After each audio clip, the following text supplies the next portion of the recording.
What is up, you guys? Welcome to another episode, but this time it's our second rating pending show review, and it's all about Final Fantasy 15. So here with me, please welcome Solid Space and Ragnall. Hello. Evening. Merry Christmas. Merry Christmas. Or whatever holiday you celebrate. Yeah, at this time, completely. At this time, yeah. Yeah. So what is up, you guys? How are you guys? Are you guys good? Doing pretty fun. I'm doing okay. Could be better though, but I'm doing okay. Okay. Like, okay. Yeah. Yeah. It's just it's a little late. It's kind of early for the holidays. So Yeah. just tired. You could say that. And so November 29, Final Fantasy 15 came out. I got it like a week and a half later, and you guys pretty much got it day one or maybe a week late. I got it almost day one. I got it Monday. I'd say more like day 3 or 4, but yeah, I got it pretty early. You got it pretty early. All right. For the people who are listening, we are going to review Final Fantasy 15. This is basically a spoiler discussion, but this time we're just gonna give you a review. The first 5 to 10 minutes, we're gonna talk about it. No spoiler. We're gonna give you our impressions of what we think about the game. And once the spoiler talks, one of us is gonna say, "Hey, the spoiler is gonna start. It's gonna start," and we'll warn you. And that's basically the disclaimer. You see that door? Go through there. Yeah, Once we're ready. pretty much. So let's get on, shall we? Yeah. So Final Fantasy 15, great game. Oh yeah, I loved it. It's a you could say well crafted game, but it has pretty much a lot of issues. Well, we'll get that later on. So let's talk about gameplay. I actually enjoyed it. It makes me whenever I stop, it makes me want to come back to play it again. I'm pretty sure Solid Space had that same problem. I actually did. I didn't even stop. You haven't stopped. You went ham completely. I went full on ham.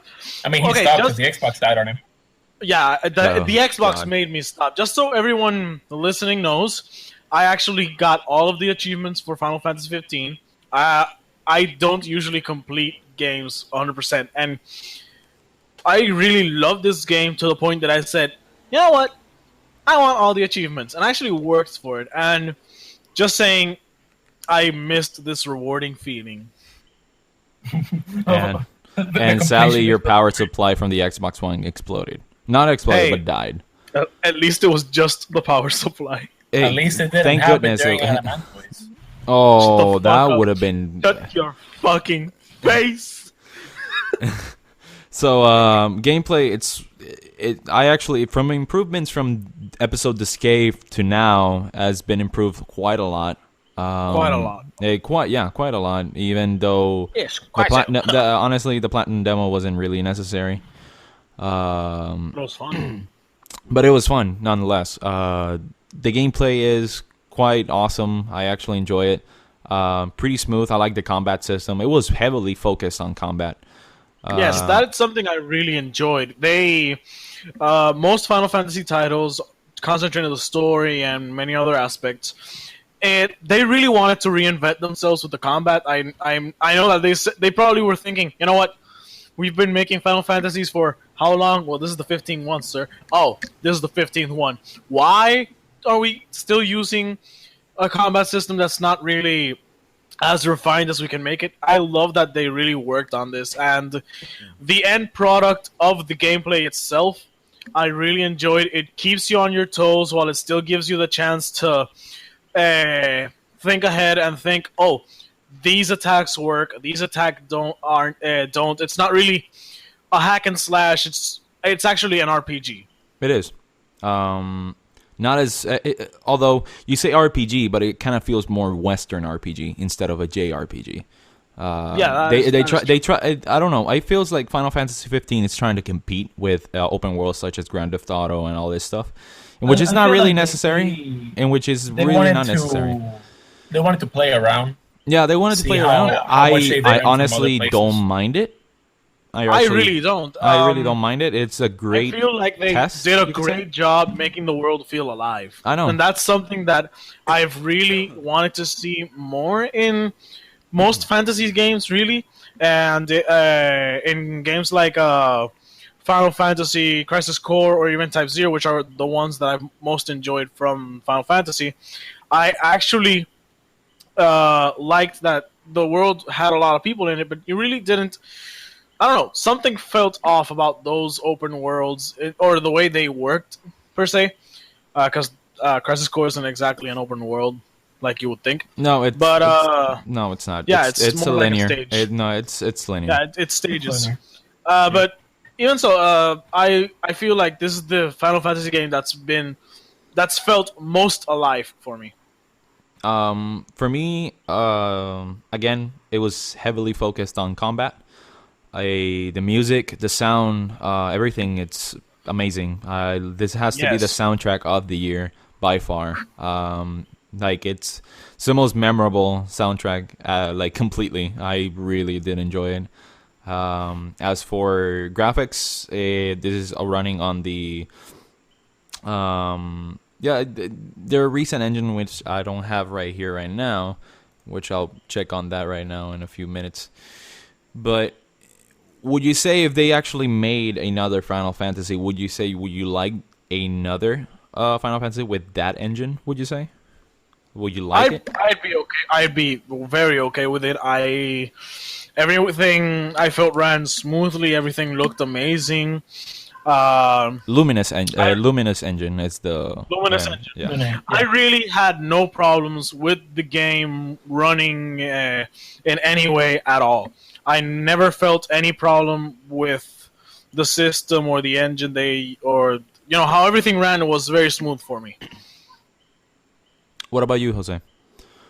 I feel like everything went fine. I still think they could have pushed it a little more. Maybe give it, because yes, the world does feel alive, but there's places where you only have like just like random cars passing by. For example, it's just like 2 or 3 of them.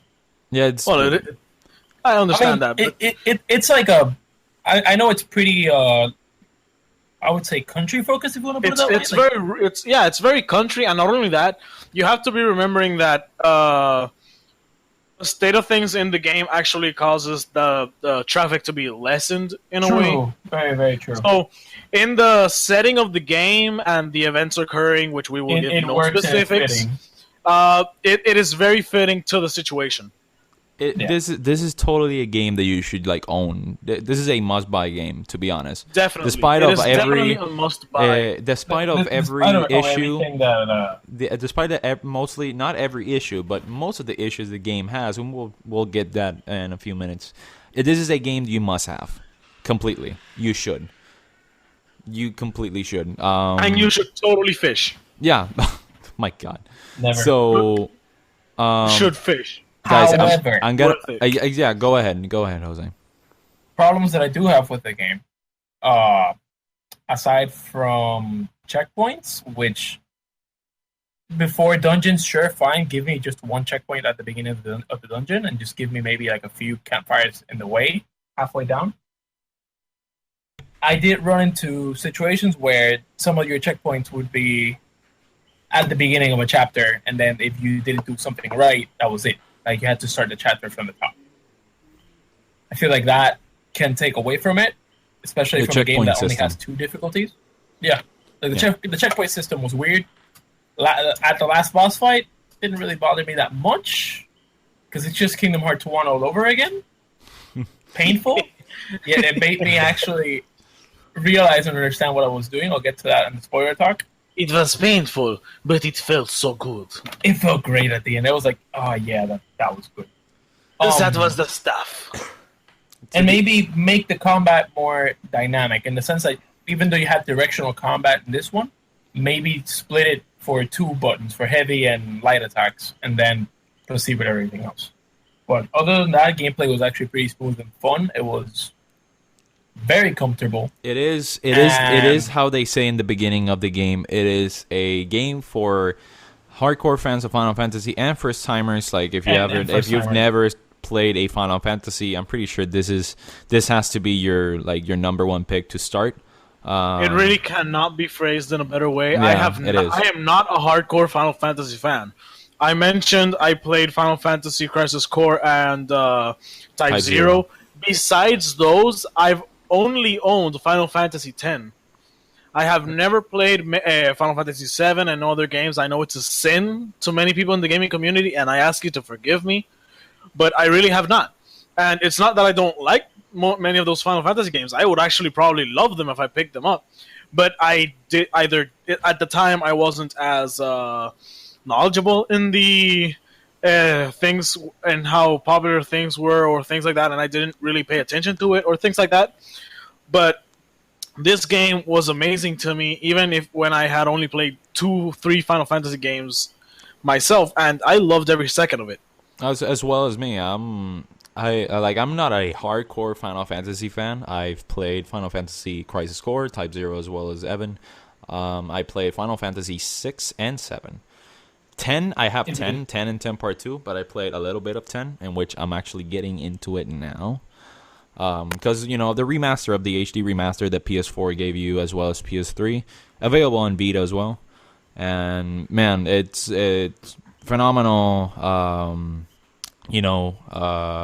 turn-based RPG, classic JRPG. Yeah. What about you, Jose? Have you played any other Final Fantasy? I've played a little bit to 7 when I was younger. I've played some of the spin-offs that they'd had for DS and Game Boy. And I think a bit of 10 at some point. But I played 13 and really didn't get that far. Like, I've had the case where I've seen them, I've played them, I've had a friend of mine tell me the stories, but I've never finished one except 15.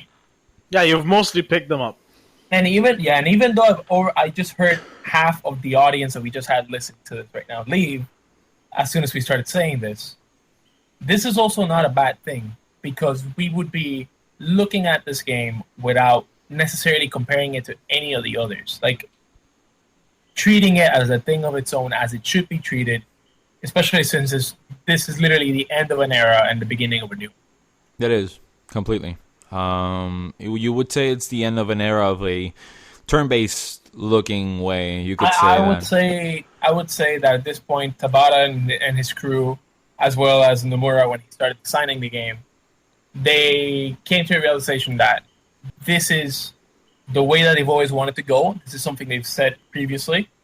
And the fact that it's already been done and it's already been tested and the result has been mostly positive, I feel like we'll be seeing more of this.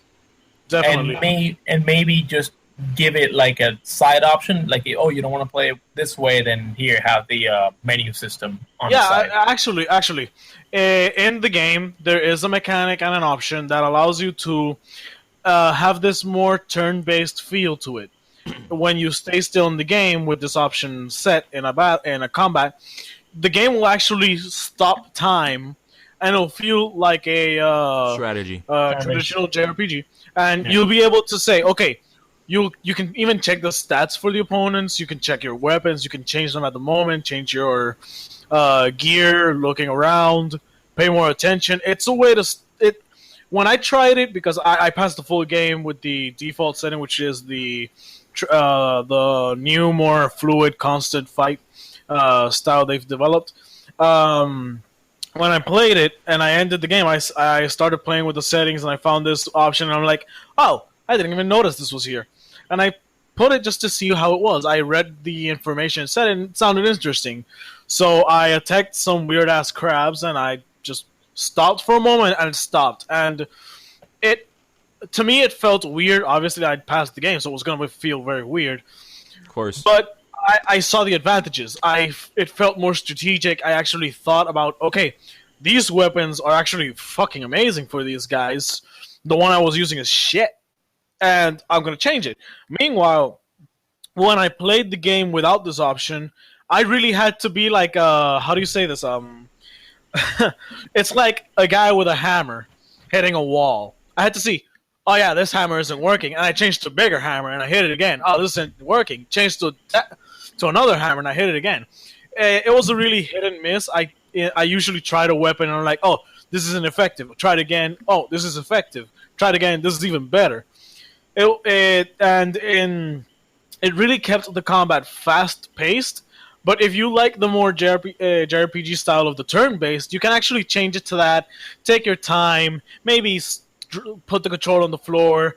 Go get a soda. Come back and take your turn. Which isn't really a turn. You can actually fight the entire thing normally. It's just that when you stay put, everything's gonna pause. And that's a very interesting way of doing it because you can actually play it in a way that's fluid up until to the moment you see something. Oh, I've never faced this enemy, and you stop for a moment and you say, okay, what weapon works, what doesn't? And it's kind of like holding your hand without holding your hand, because you can still check the enemies during the fight without this option on, but this one kind of gives you a new feature to the combat that was very interesting. We're gonna give a final verdict. Well, not basically a final verdict, but we're gonna give the first verdict of the game, in which it may change in the spoiler discussion. So we're gonna give our scores to the game. So Evan, what's your score? Are we gonna do like how we did? We have 3, and then we go for a mid. We can do individual things, and in the spoiler we can all agree on something.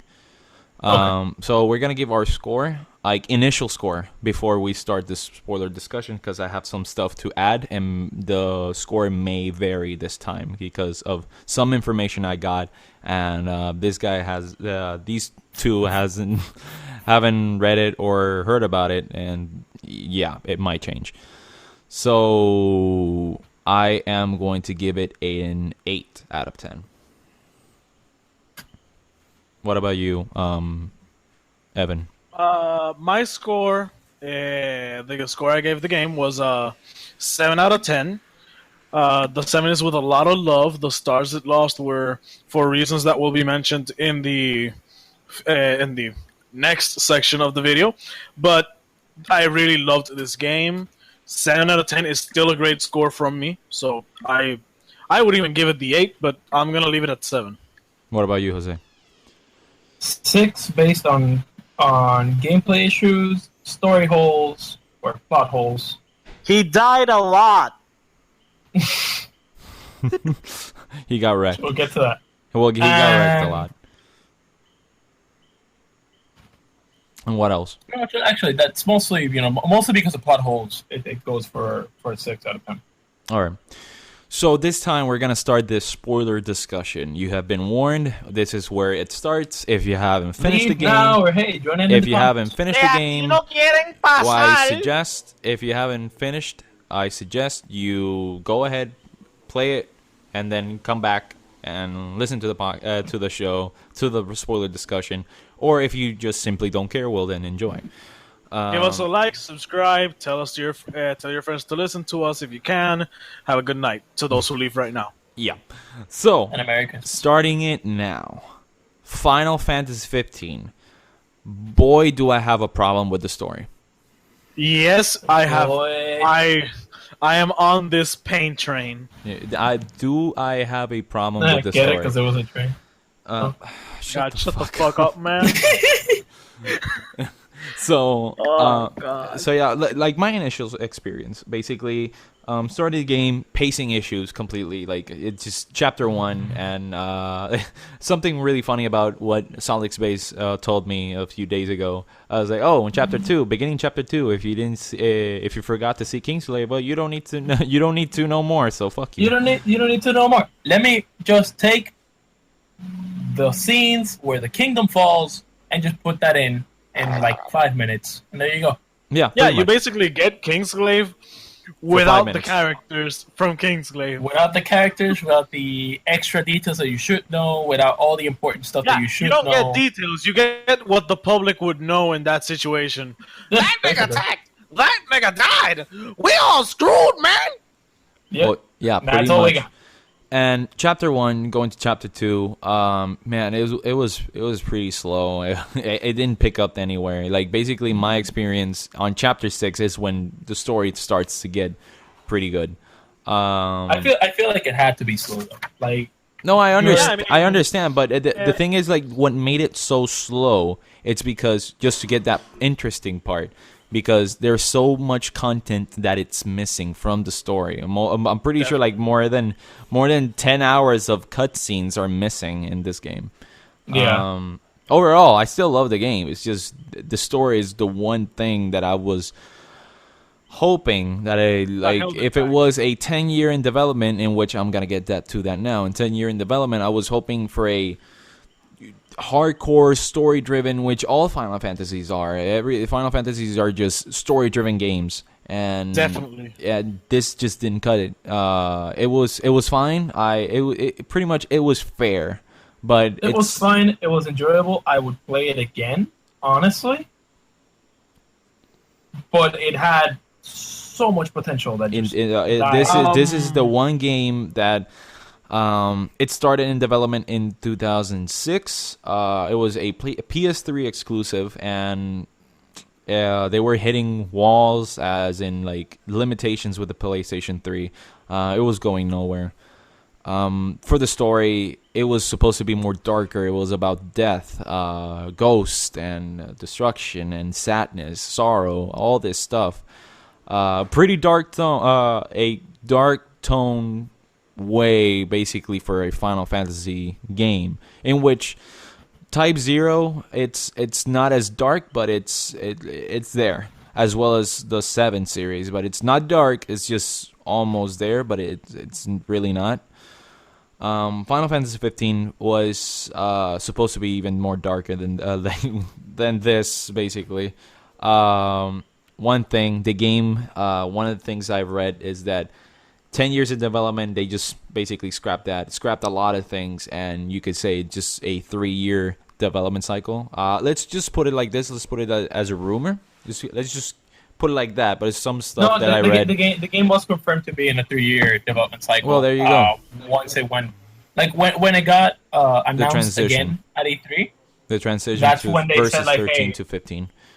yeah, when the transition happened, that was for people to know, like, hey, it hasn't really been in development this long.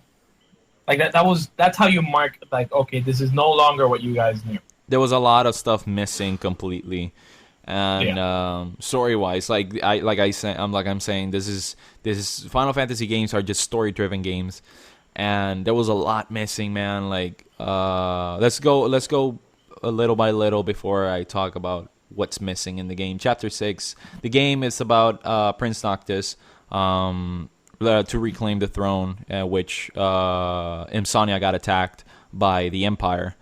And Yep. it was as well as Luna. Luna was she's the betrothed. She was a war prisoner. The story, like, in honesty, the world in which Final Fantasy 15 takes place is actually very rich in lore, like many fans enjoy. However, the problem is in the details, in the It's story. not in your face. It's in the way they worked with it in the story we see ourselves. But the basic, for everyone to understand, these two nations, the Empire and the Kingdom of Lucis, have been at it for hundreds of years from the way they showed it, and it's getting to the turning point in which they actually had to decide for peace. This happens in Kingsglaive, and it's mentioned in the beginning of the game. During this time, they are going to the Empire is going to Insomnia with their own political leaders, the Emperor, and all this thing.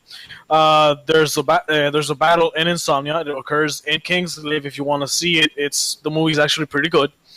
A lot of things happen. The king, Not father for of many Noctis, people, though. Apparently, passes Kingsley was a away. piece of shit for many people. Yeah, it's a lot of people who say it was shit. I honestly didn't see the problem. Most of the problems people said is, it's a cliche. Or no, it's no, a no. cliche. Or as And I'm like, someone in the group that says the characters are not memorable. The hell out. But honestly, I'll just say this: even if it was a cliche, I like the story, I like the action, I'm okay with it. However, the story in Final Fantasy 15, you'll be the prince. You are oblivious to the situation in Insomnia until later on. By And later on, chapter 2. yeah, when I say later on, I'm not meaning the end. I know. Of course, but yeah, you're traveling with your Crown's Guard your best friends, your bros, and you're The going Brotherhood. to a city further away where you'll be married off to a childhood friend, a character that was in Kingsglaive, which shows a lot of background for the story. Kind of disappointing that they forced us to see a movie to know this, but really didn't mind it since Kind of disappointing watching that you have movies. to watch a movie, watch an anime, and play a pixel game if you really want to get the entire lore of the game. Yeah, but honestly, I really didn't mind it all that much. I can see how it would be annoying to some people, but hey, I whatever would floats your boat. prefer, honestly, Evan. I would have preferred a 40-hour cutscene instead of just destroying it pieces by piece. Yeah, but I you're understand, absolutely right. I That's understand okay with that you. completely. I understand that completely, but what I'm saying is, after that, the game, you're just going to get married off to your sweetheart. A lot of shit keeps hitting the fan in Final Fantasy fashion, and eventually everything goes to shit, and you have to, reclaim your throne and all this thing. So, I honestly enjoyed most of the story. Notice I said most, but there are a lot of moments when the story feels incomplete and honestly, I wouldn't say lazy, but kind of untouched opportunities that would have been amazing for the game. That would No, have been it's completely would have missing given a lot of so much stuff. character. It would have been amazing, but there's a lot of things that they really dropped or ignored, or I don't even know how to say this. To me, it's mostly inexcusable. Some of the things. One of them, which Victor agrees with me on this one, is the entire Luna Freya. No, yeah, definitely. Luna Honestly, Freya is a character that is central to the story, and I'm not joking. I know people who've played this who are continuing. If she see this didn't exist will in this express the story, same thing. nothing would happen. Even people who have seen Kingslave will agree with me, or at least I hope you will, that she was a character that should have been touched and should have had so much importance in the game that it's honestly insulting that they didn't work with her as much as they should have. Character-wise, you don't really get to know Luna Freya. You don't really get to understand her.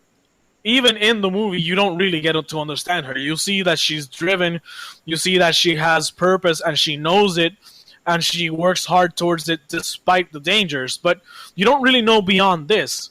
You don't really know who this person is outside of the princess. And that really hurts in terms of the story, because there's a lot that was missed from this from the chance, a lot of growth that we could have seen for both characters, for Noctis and for her. one thing about that you said about Luna, originally, you know what? We're like kind of deviating from this. Let's go just in small pieces. Well, you already basically told what basically the plot is. One of the thing is that, I just want to get to chapter 13 so bad. God, that infamous chapter. God damn it. So it's a pacing issue, obviously, because of many stuff that are missing. And basically on chapter 6 is when everything gets kind of interesting, at least to that point. And then from there on out, And the there ball on, just drops. just the ball just drops. Chapter 9, Altisha, the famous Altisha scene. The Leviathan, the missing scenes, missing parts where you're in the buildings attacking the Empire, while that is stuff that was missing. I actually wanted to play that I stuff, knew I missed something and it there. was cut completely. It was just a Dragon Ball Z looking kind of shit. Obviously I don't mean it in a horrible way. I really did enjoy that fight with Leviathan, but obviously Arden, which is this character, and which we'll get to that in a moment, just stabs her. Main bad guy. This is The spoiler main, talk. We don't have to be pushing stuff away. No, okay.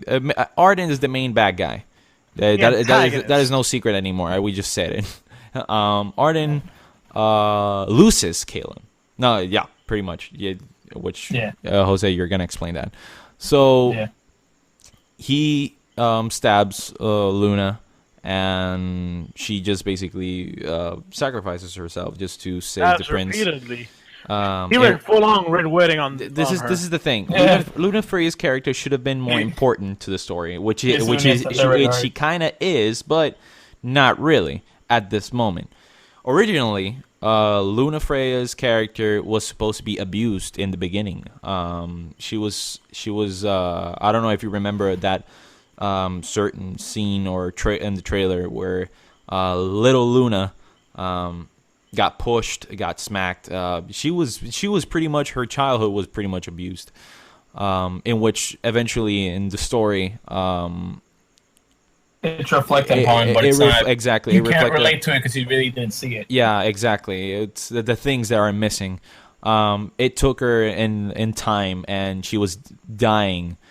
It was supposed to be she would die because of that, like eventually, basically at the end, on Noctis's arms, and she couldn't do anything about it because all that attack, all that abuse got up to her, and that was supposed to be a more darker, sadder than this. Because when she died here, honestly, I didn't care. Why? Because of this missing key. Because you couldn't relate. Yeah, you couldn't relate for anything at all. Yeah, Luna Freya being as important as she should have been, and not just her, anybody related to her, because that includes Ravis, didn't get the development. Oh my god! Now you said Ravis, man.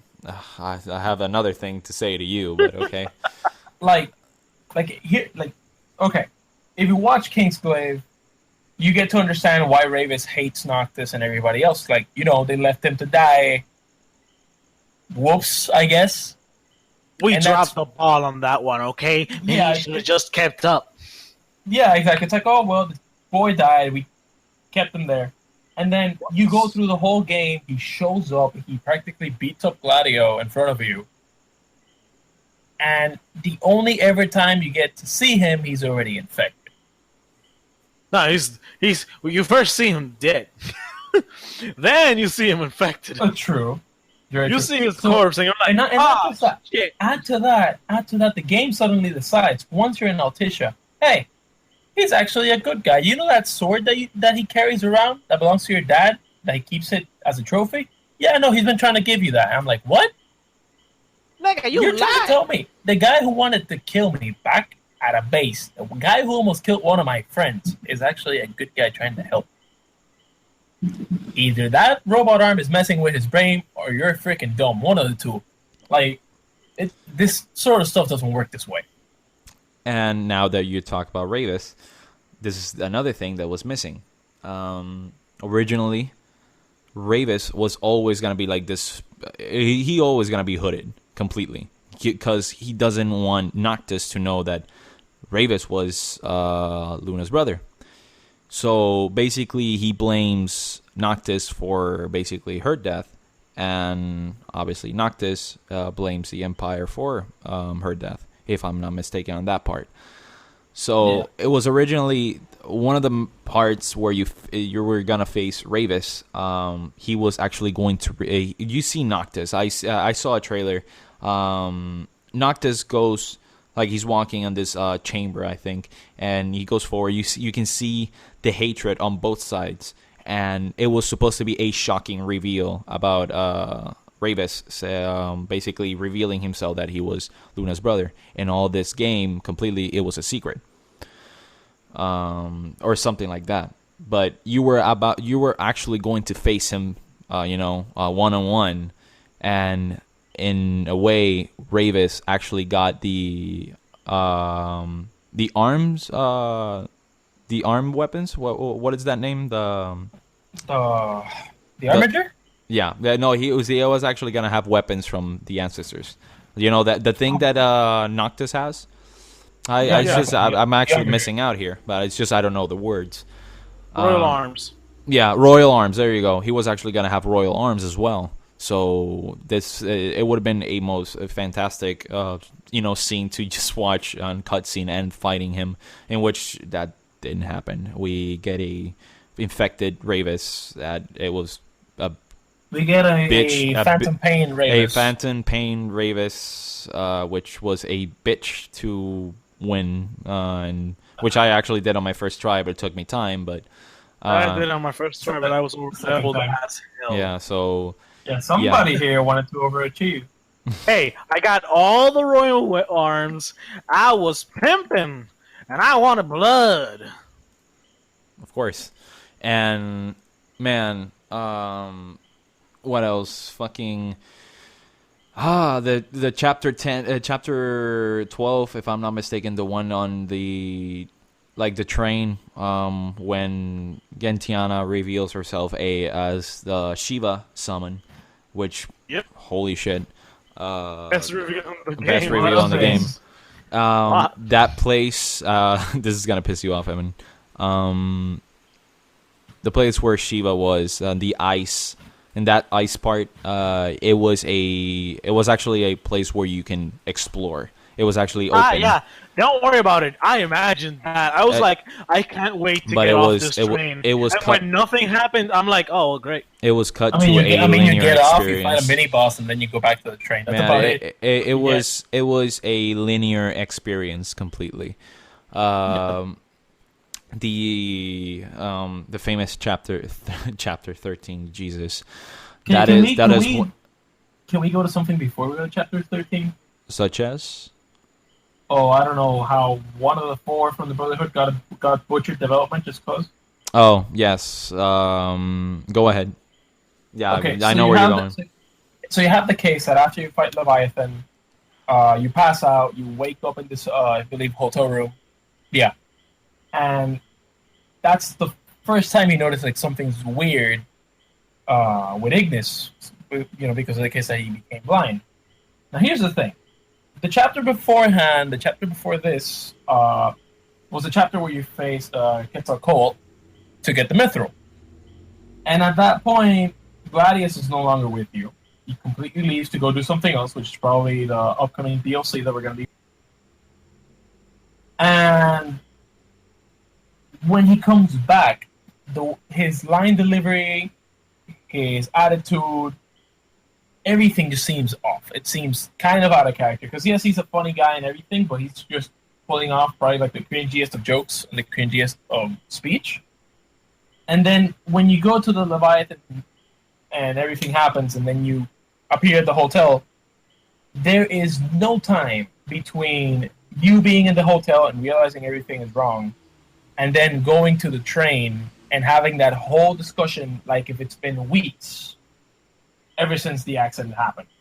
And suddenly you have Gladio just,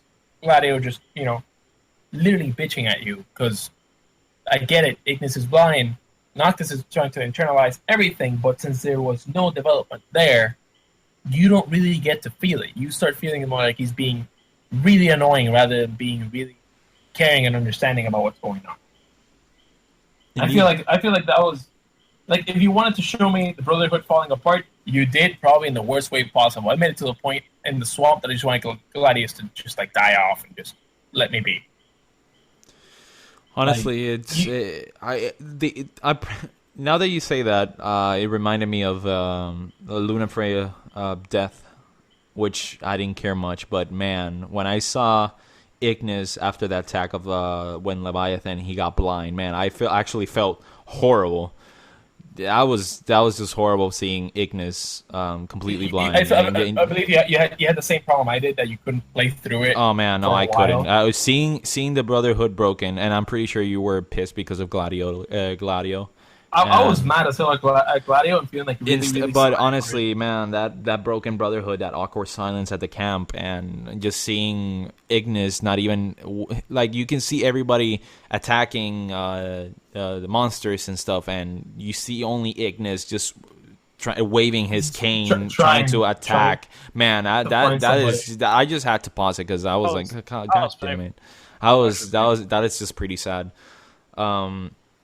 So, going back to chapter 13, Yeah. Oh my god! All right, You go through all this, the game eventually picks up because it so does. so Final Fantasy Square Enix decided to go Metal Gear with survival.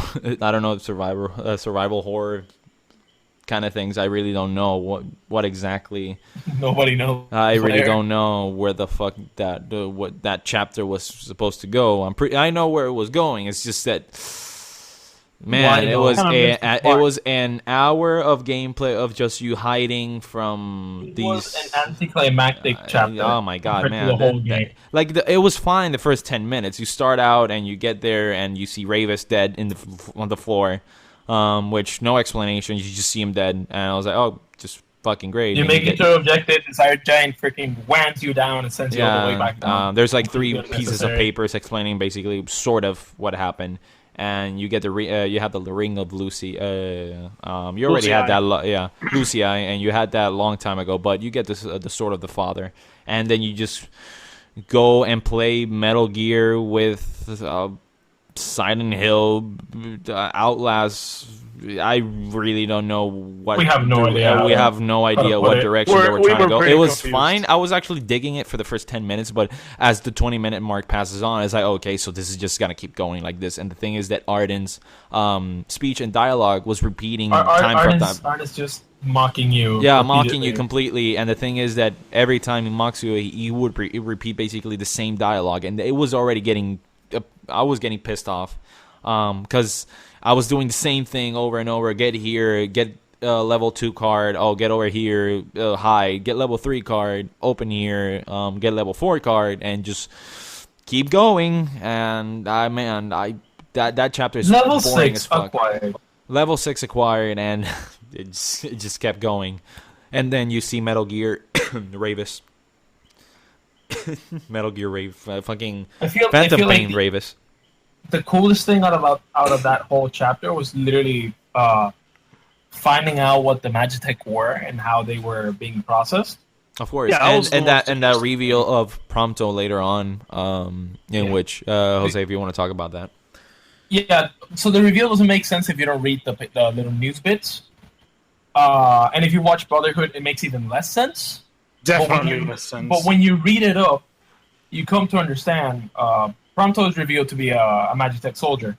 And the reason why he doesn't even look like them is because as you read through, before the Empire started experimenting with demons, they were experimenting with children.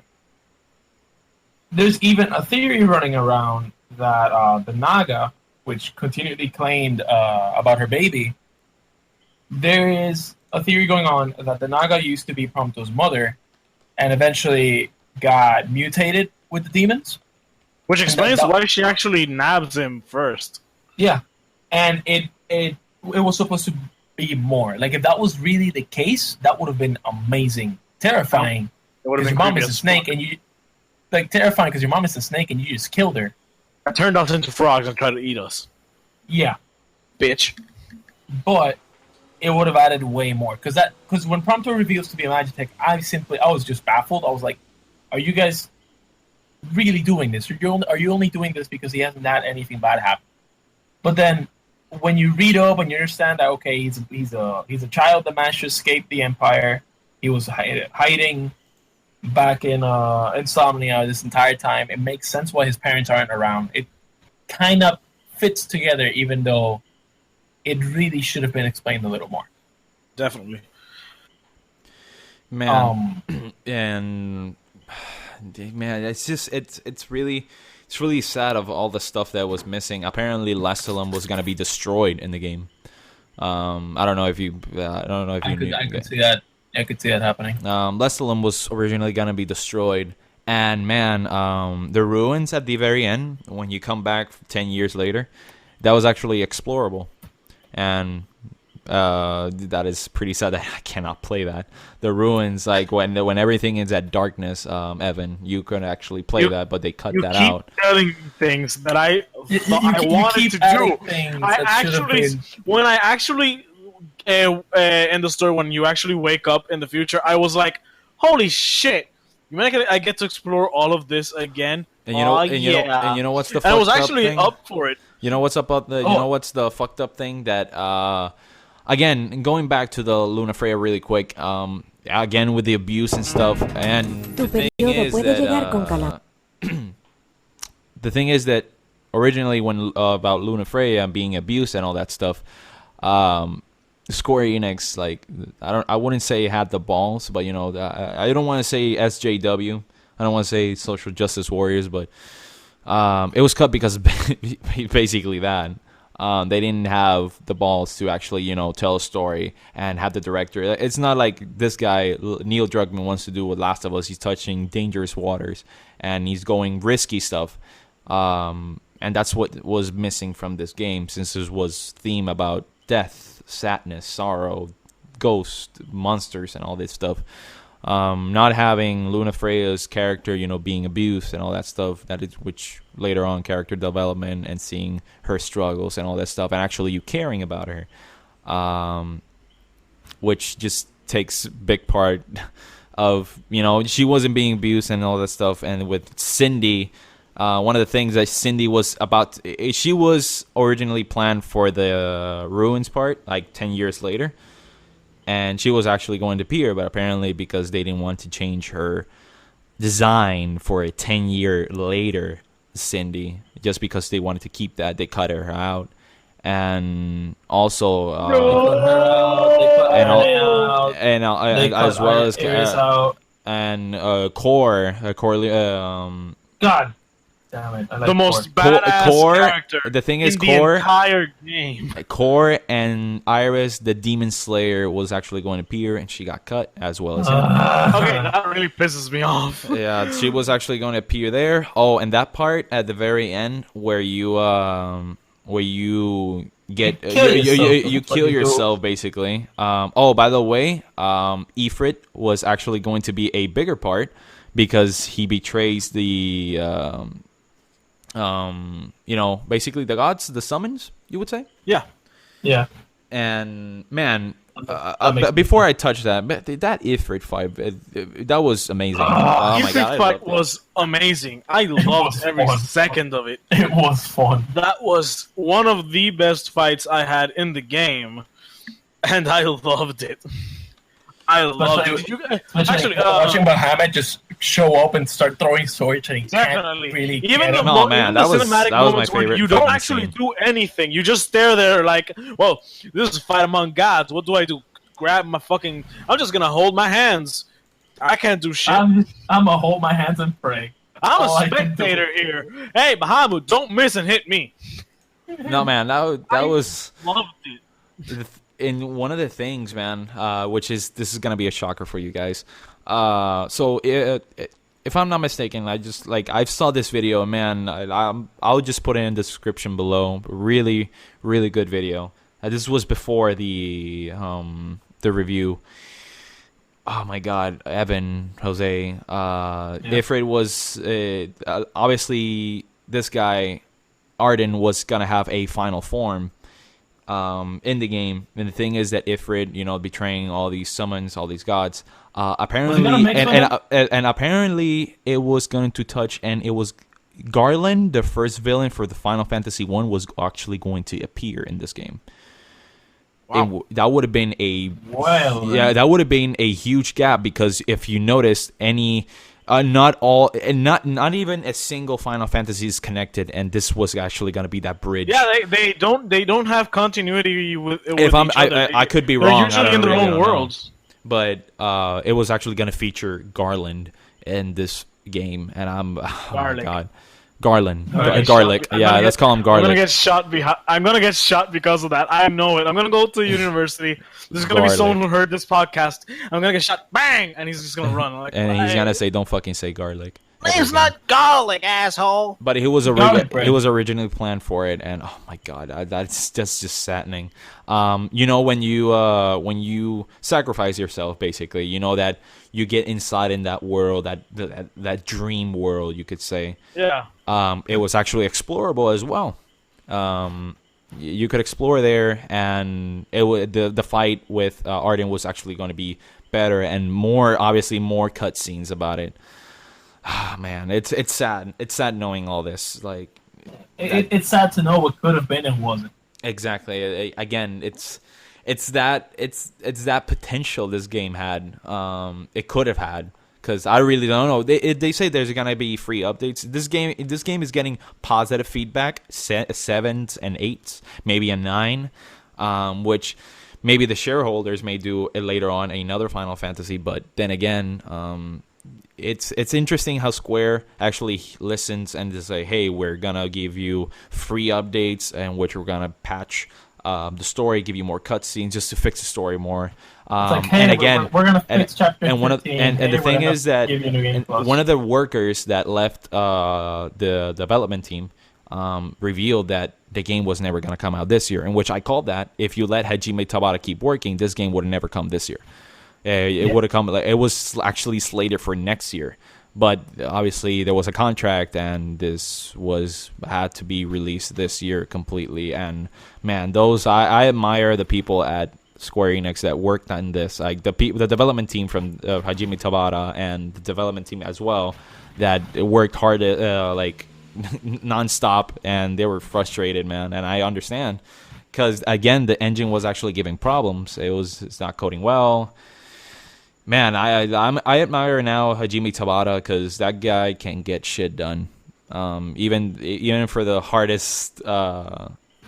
Like you could say hardest moments of this even for such a gamble, because that's what 15 was. 15 was a Square's gamble. I can understand the struggle, and the I'm pretty sure that everyone who was nervous. If we fucked up Final Fantasy forever, and in which it's kind of fucked up, but not in a it's huge fixable. way, but it's fixable if you actually fix the story in a year. I can hold myself from playing New Game Plus until everything's done, and I would do that all over again with every new cutscenes and all that stuff. I would do that gladly. Again, and here's something pretty interesting that I just found on Reddit, which was a Plague of the Stars and Bloodmoon storyline. If you guys let me read this. Here we go. This is from Reddit, and it's from the user Break92. My bad if I said it wrong. So I'm gonna read this extensively. So he says, so I had a random conversation with a girl who has done a lot of research about Final Fantasy Versus 13 and Final Fantasy 15. And she had a lot of interesting information to share, at least in my opinion. But due to the lack of English skills I have, I couldn't discuss things the way I wish I could, because of my English and native language. The thing is that when I read in English, I totally understand 95%, but I can't talk, so I copy-paste what she said. Worth a read, I guess. I have written personally the longest post possible in YouTube history. Here we go. It was called The Plague of the Star, and it was originally written as that they called the star actually the moon.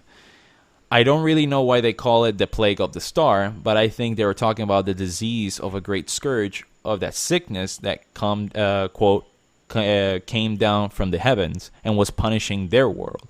Well, what it originally is that the people will become infected by this weird gray-looking blotches on their skin, and then slowly loses their memories of everyone they loved, in which, again, this is what the void, in which I'm going to talk about right now, this is the void of... You know that on Kingsglaive, Nyx, every time he would teleport, there would be times where he would use the power and he would hear his sister's voice. Yeah.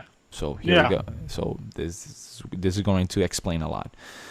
And then slowly lose their memories of everyone they've loved and become more aggressive and more animal-like. Then the final stage is that their soul will be sucked into the void, also called the world beyond in Final Fantasy 15, and their bodies will be then inhabited by demons. Let's call them what they really are, not demons or whatever they used to into sensitivity. They're just straight up demons.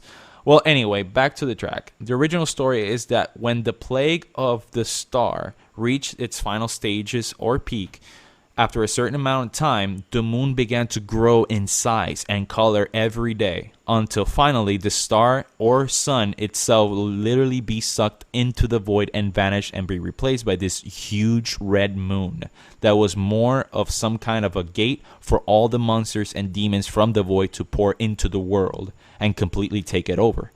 Kind of like the Legion of from World of Warcraft. This is actually explained a lot, but in slightly different way. In a wonderful game I highly recommend called Final Fantasy Type 0. Fuck yeah. For PS4. Fuck yeah. It is one of my favorite Final Fantasy, and it has great story, yada yada. Going back to Final Fantasy 15. Back when it was called Final Fantasy Versus 13, I am so sorry I had to type such a long post. It is just a lot to explain. Anyway, the Scourge of the Star was pretty much the main overreaching theme that was used as a plot device to carry on what was the final invasion of the world. For example, if you watch some of the slightly older Final Fantasy 15 videos on YouTube, even close to release, you will see scenes where the sky is blood red, the huge moon that is blood red, and a gigantic flying demons in the sky. It is shown quickly for a second because you could tell it was near the end of the game and they didn't want to spoil anything. As for the story of Arden being a great healer and oracle or whatever, all of that was actually a new content that was changed. The original story that was Arden was simply a person that was an arbiter from the void, who speaks on behalf of the power behind the void, which we don't know what it is or who. Just like the Oracle was an arbiter or liaison between humans and the huge espers, which they call astrals or astral god or whatever now. So to sum it up, it was originally the astral and humans versus the darkness, which was the power of the void. There was a good crystal that shined white and gave humans our power, and the crystals of the void was actually called, well, a void crystal, which is simply an evil crystal that gives all the void and demons their power and allows them the born of gift of magic. And that black burning sulfur you would see in Kingsglaive whenever Nyx or any other members of Kingsglaive was warping. You would see that black cloud and ash and smoke for a second, and they would cough. Do you know why? Because the secret was going to be that the crystal that Insomnia has was actually meant to be a void crystal. That is truth, the big secret, and that was Insomnia was always meant to be shrouded in night forever, and actually more city of chaos. Only at a truce with only one line of humans, which was known as the Lucius, or it was actually originally called Lucius, or like Lucifer family. They were allowed to use power of the void crystal that was gifted for them. We don't know when, how, or why. In Pact, also known as the Covenant, where the agreement was life of every king as a sacrifice. After that king used as much of the void power as long as his body would withstand it. Do you know why? Because humans were never meant to use magic. And it actually prematurely aged us. And you can see in the pictures of King Regis growing a horn out of his head. You finally end up becoming a demon at the very end of your soul becomes a part of the void, which was the agreement. It was pretty much a deal with the devil, metaphorically speaking. Unlimited power with the only pricing being, well, your soul, which was everything. So yes, the original story was meant to be very deep and very dark, mature. Way more interesting and coherent because of its connection with the Fabula Nova Crystallis. Also, lastly, I want to say that the original design that was the house of Lucius worshipped and shunned and feared goddess, who was considered evil. Her name was Etro, and that is why the world itself called Eos, because the original story that Etro created man in her image, and Insomnia and the Lucis line was her chosen royal family or leading family that she bestowed the ring to. And to blow your mind even more, do you know that the ring of Noctis wears is actually based on the so-called real-life biblical Ring of Solomon? You can Google that if you want. The ring gave whoever wore it direct power to the Chaos Crystal, full power. The power to control and summon demons to do your will. And all sorts of incredible superhuman abilities. And he says, I've never typed so many shit. I never typed so many shit, but I simply did it because I love Final Fantasy as a game. So yeah, that was basically the Plague of the Star and the Bloodmoon storyline was originally gonna be. So what do you guys think? I would have loved every second of it. I feel like we should go back in time and say like, hey guys, you see this? I feel like I should run It's Square Enix offices in the past man, beat up it's sad. the guy who made It's pretty the sad, decision man. that was It's pretty not sad smart. of. It's pretty sad of how this potential, man. Oh my god, I really don't understand it. This just keeps stacking, and it's just it makes me think and rethink my score for the game. But honestly, this is pretty sad. This is pretty sad. People still question why I give it a 6. That's in your end. That is completely in your end. That's on my end. And that is in your end. Man, that would have been so fucking awesome. Yeah, that would have been so fucking great. It would have been a whole tide changer for the series. It still is.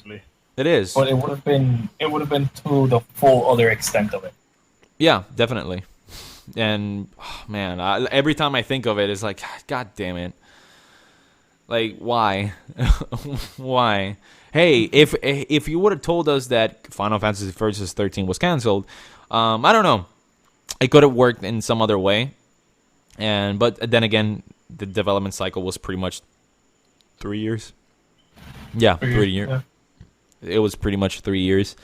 I would have given him another. I would have given him another year. It's all about this. I'm pretty sure not many people do this, but hey, if you're completely honest, and he's like, hey, the game is not ready.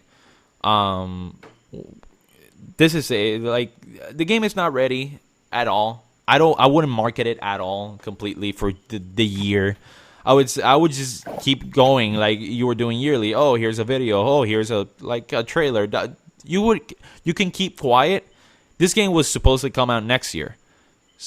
As I said before about that Square Enix employee from the development team that left, it was actually originally come out at 2017, in which I said that if you would have let Hajime Tabata keep working, again, this game would have never come out this year. Man, so much potential. The game. I still enjoy it. I still love. I wouldn't say I love it, but I really like the game. But man, if they fix the story in a year, I would play New Game Plus next year when everything is added. Would you do the same, or would you actually keep playing? I don't know. With you guys. I'm probably gonna keep playing it because right now, the way I feel it is, as they add stuff, I really want to replay it, see what changes they made, how they feel to me. I'm probably going to keep playing it because if I give myself one day to go through the story, only the story, as fast as I can, I know I can finish the game.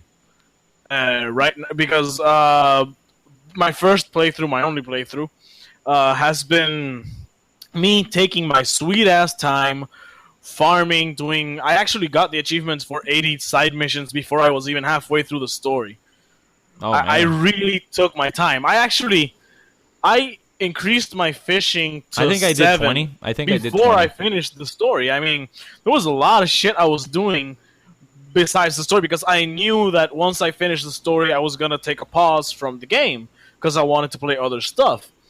So I decided I'm going to make this last. I really want to enjoy this world. I really want to see what I can do in this world, how much I can enjoy this experience before I dislike it, or not dislike it, grow tired of it. And I am happy that I am confident that I can say that the replayability when it comes to side missions, to missions that have no actual story behind them, is actually pretty high. You don't get tired of going to town, picking up a contract, and killing something, then just going back and doing it again. You really don't.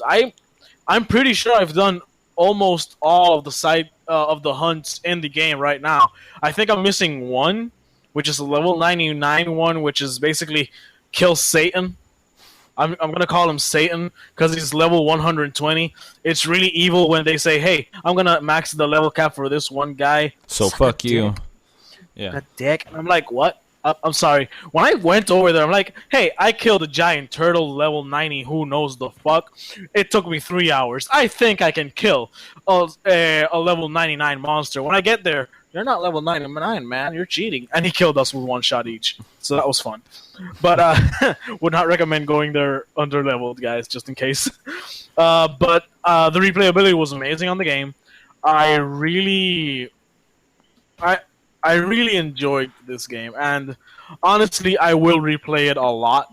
I can see myself replaying this a lot. As you notice, we don't hate the game. We don't we're not we ranting about the game. We're just We actually love the game. We just feel that this was very okay. It was really downplayed. It's like when you eat. It's like, let's say you eat a sandwich, right? God. Sandwich.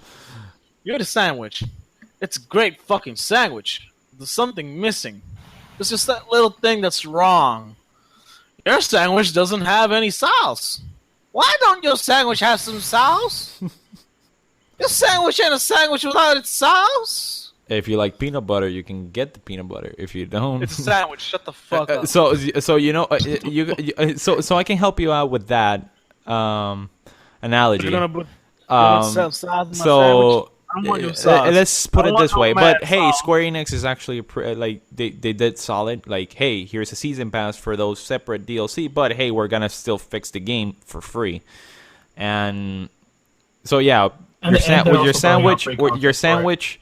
Basically, your sandwich came with a day one expired cheese, and don't like that cheese. and the ham was exchanged for tofu. And if you like tofu, great. If you don't, well, shit out of luck. I gotta eat tofu.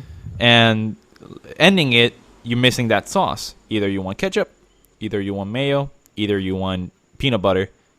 The thing is, if you don't have that item, what do you have to do to get that item? You gotta pay for that item. So thankfully they didn't do that. It's just extra content for the characters, in which if you saw the other videos from Final Fantasy Versus 13, you could see you can use Prompto when you were using him to shoot the gun and stuff, like some other stuff that actually was missing, and this just keep going. This discussion has become a things that are missing completely, and it has been. Gameplay, I love it. Music, I fucking love it. But it's just the story, man. Like, Final Fantasy games has been story-driven games, and man, it was lacking. Story It was game it was to be very treated painful. nice. Because honestly, the most painful thing about Final Fantasy 15 isn't that it was lacking a story. Because yes, that's the problem. It was lacking story. But the most painful thing is we know it was lacking a story to quite an extent. You can play it without having read about any of this. I mean, you read to us what the story was supposed to be, right? And when I heard every single bit of it, I can see this. I can see this in the game. I can see how this inspired what the game is right now. There's a lot of the lore that you read us that is seen in the game, even if it's translated into it, even if it's not the same. And what hurts the game is we see its potential. We see what it could have been. The average player can see this and say, this is incomplete. That's what hurts the game most. You can see these problems and you understand them. And that's honestly why it got a 7 out of 10 for me, because the game is amazing. Everything besides the story is amazing. But the story itself It was lacking feels completely. incomplete. There are gaps in this, and it hurts. As someone who loved the game enough to actually complete it, to get every achievement, to stay there hours in a day doing something extremely annoying, like putting rubber bands on my controller just so I could run, so Gladio could be fucking happy with my healthiness. That's true. I remember I that was scene. frustrated that I couldn't enjoy the story that I expected. The story that I honestly feel this game deserves to have developed completely. Yeah, and I completely agree. What about you, Jose? Anything else you want to add to end this? Story could have been way better, especially with everything that we just heard. There are some really cool moments, like first time you see any of the summons, it's pretty great. Yeah, the summons reveals That is another in any thing. Final Fantasy That is have another always thing. been The enjoyable. summons were missing, like as in like for you to use, because the summons are just, hey, if you're getting wrecked, wait for a moment. Oh, there you go. You just hold L2 and just. Oh, and you let's- actually have to meet conditions. This was one of the things that I'm like, nigga, say what now? Yeah. You actually have to meet the conditions for the asshole to save your life. He's like, no, you on fire? No, I'm not on fire. We got a problem here. What the fuck do you mean we got a problem? I only help you when you're on fire. You're a real dick, you know that? Yep. You really didn't have a actual control of when to summon things. Well, no, I actually enjoy that because I remember in previous games you could summon not constantly, but it wasn't a rare occurrence. You could actually place that as part of your strategy and prepare for it. Yep. But here it was more like shit's hitting the fan. Time to press the panic button, and the panic button's not there. You can't cheese. You can't cheese your way out of it. However, against Arden, I summoned Ramu, I summoned the Titan, and I summoned Leviathan. You want Shiva. Very different occasions. You want to know what's the problem Shiva for me? Story. This is the thing. I was not able. I was fighting Adamantios. Okay, spoiler alert for those who haven't done all. We are doing a spoiler talk. There is no holding back. This is a spoiler for the spoiler. Oh, Jesus. There is a side mission where after you finish the game, where there are tremors, and you're like, huh, I should check this out. You check it out once, and hey-oh, it's a giant fucking turtle mountain. You can actually kill this. The recommended level is 99. You can actually go pretty early for this at level 60 to 70. You can finish in 8 minutes, by the way. Yeah, you can, but you have to fucking be ready for it. And guess what? Level 99. Shut the fuck up. I saw the video. I was not misinformed. But the development team they actually said it would take 3 days. They're not wrong. It takes 3 days in game. It takes 3 hours outside. Yep. It took me 3 hours. It takes a long time to kill this son of a bitch. And during this fight, I had, and I remember this exactly, one summon. I only got help once, and that was Ramo. And I don't know why. I don't know if the old guy was, age was finally getting to this giant Gandalf, or he just missed by pure fucking retardation, but he threw that stick to the wrong direction or something, or maybe he just fucked up. But there was no damage to the turtle. I do not remember seeing numbers appear, and I'm like, this is pretty bad. Meanwhile, I said, I wonder how other people did this, and I saw a Titan help the guy in the fight, and it was a beautiful animation. I'm like, why didn't I get this shit? That was 3 hours. I deserve this shit. You know what I didn't like? When you're fighting Arden, if you use a summon, his life goes about a third into it, but the conditions to trigger the cutscene is at a specific percentage. So he stands there healing part of that damage just to trigger the cutscene. I hated that so much because it was like I didn't actually notice that. You didn't notice that? Yeah, you killed him. There are 3 okay. There are 3 exploits in that fight. I'm gonna get into this now because I had to live through that. Being level 68. Okay, what's the next one? No.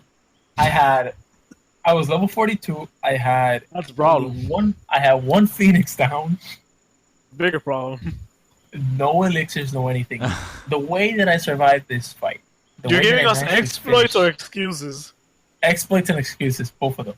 The way that I survived this fight. Step 1, first part of the fight. If your health drops below 2,000, start warping to every single lamppost and wait. And if you get a summon, use it. Don't even think about saying like, yeah, I can save it. Just use it. You're gonna. You were shitting your pants, so say admit it.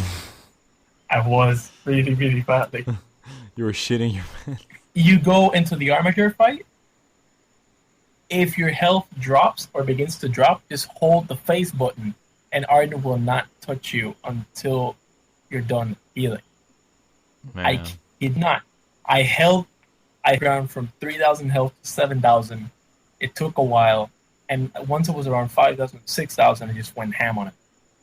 The reason why this was important is because after all that, you can't phase, you can't warp anywhere, and he just hits you and takes 500 damage off you every single time he touches you.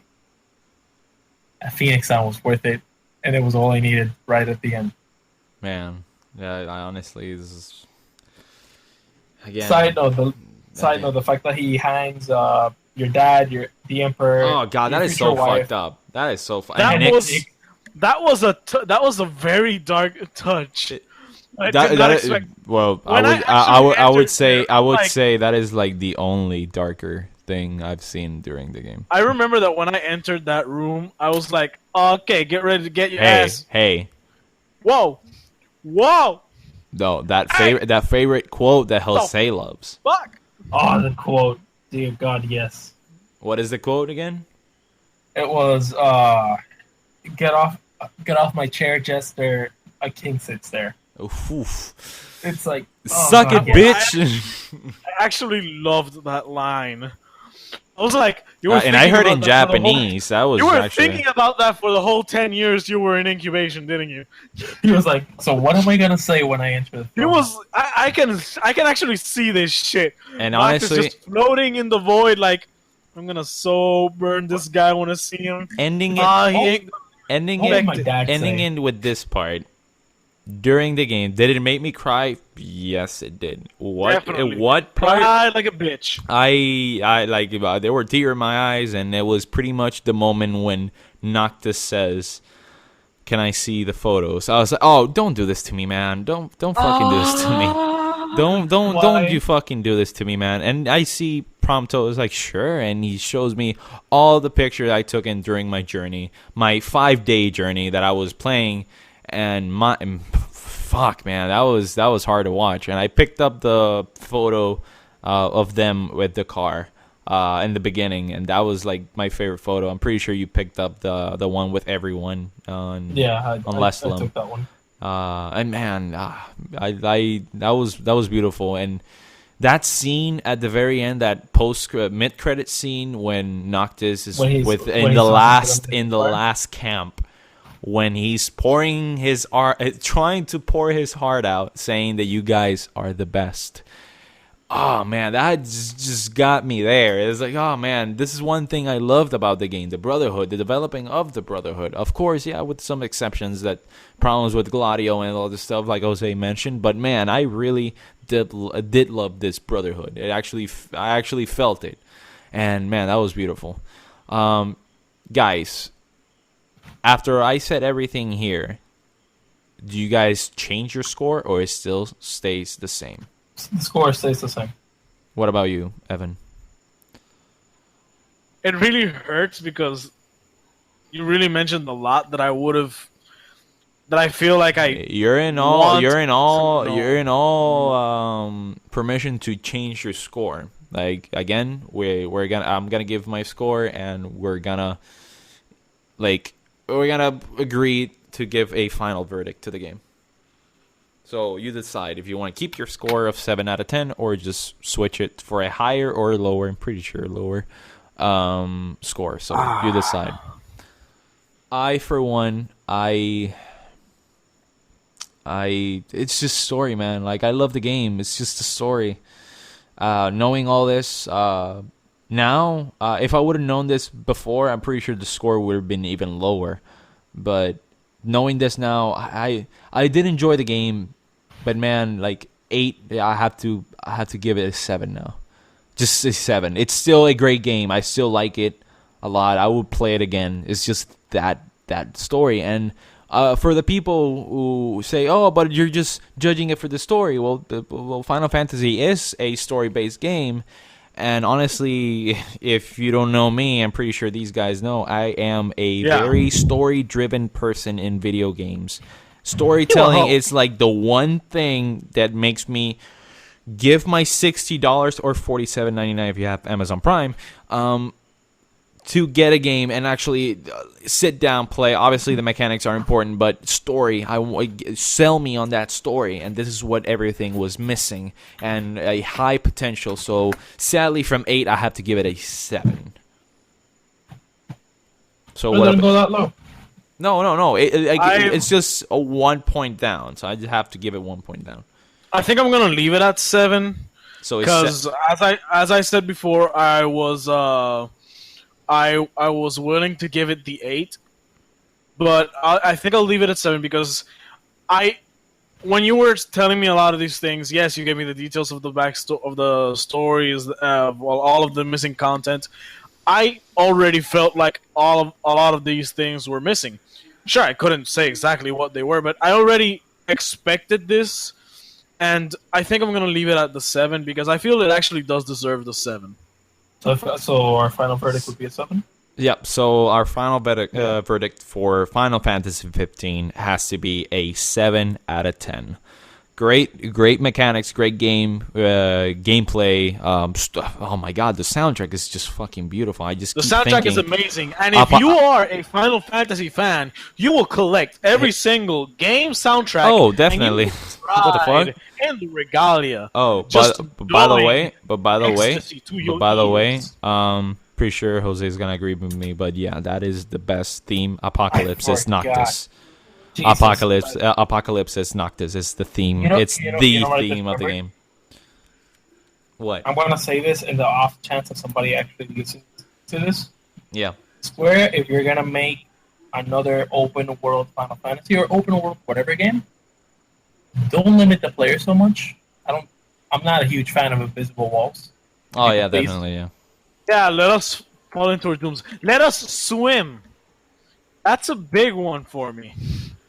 I like being able to swim in games. I don't like my character being impaired. You can keep the auto driving though. I feel like it can be okay. I really didn't mind the driving. Honestly, I enjoyed the auto driving for a few reasons. One, I didn't find it bothersome. Yes, it limits me to not crashing like a fucking savage, but hey, I crashed like a savage 24/7.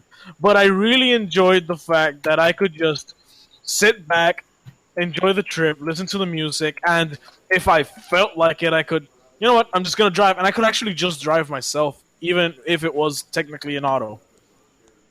Overall, 7 out of 10 would say the game. 7 out of 10, buy it. Yeah. It's a game you should buy it. Yeah, definitely. And you're getting free content as well as free updates for the story. So eventually you can buy it now and play it now as it is, or you can just wait a year and just buy it and play everything that it's in the game. That maybe from a year on out of what the game could have been, or just half of what could have been, or just really small of what could have been. So, yeah, that's pretty much it. So, yeah, 7 out of 10. Thank you guys for listening to this review discussion of the Rating Pending Show. I was your host, Victor the Red, here with me with Solid Space and Ragnall. Peace.